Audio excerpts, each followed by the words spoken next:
16 मई की शाम यौम तशक्कुर की मुनासिबत से CM हाउस कोयटा में एक अजीम व शान तकरीब मुनक्किद हुई, जिसमें सूबाई वुज़रा, पार्लिमानी सेक्रेटरीज, अराकीन असम्बली, आला सिविल व अस्करी हुक्काम और शोहदा की फैमिलीज भी शरीक हुई। जबकि तकरीब में मुतअद्दिद गुलकारों और फनकारों की जानिब से पाक फौज से इजहार यकजहती के लिए मिली नगमे पेश किए गए। इस मौके पर वज़ीर आला बलूचिस्तान मीर सरफराज बुख्ती ने कहा कि हालिया दहशतगर्द हमला जो भारत में हुआ, उसका इल्ज़ाम बगैर किसी तहकीक के महज चंद मिनटों में ही पाकिस्तान पर लगा दिया गया। पाकिस्तान ने एक जिम्मेदार रियासत होने के नाते न सिर्फ शफाफ तहकीकात की पेशकश की, बल्कि दीगर ममालिक को भी इस अमल में शामिल करने का अंदिया दिया। ताहम भारत के गुरूर और तकब्बुर ने एक बार फिर जंगी जुनून का रास्ता अपनाया। पाकिस्तान की हमेशा ये ख्वाहिश रही है कि वो पुरअमन रहे, अमन पसंद रहे, लेकिन साथ साथ ये ख्वाहिश भी रही है कि जब इस पाक वतन पर किसी ने भी मैली आंख से देखने की कोशिश की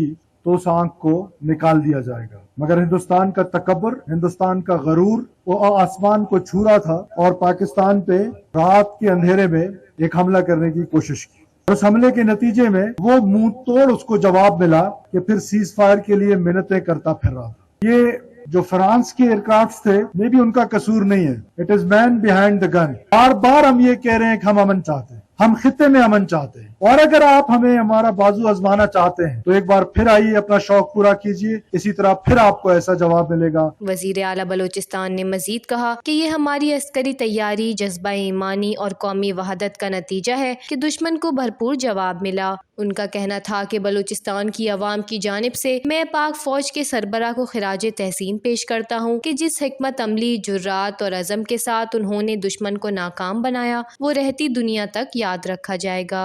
वश न्यूज़, कोयटा, बलूचिस्तान।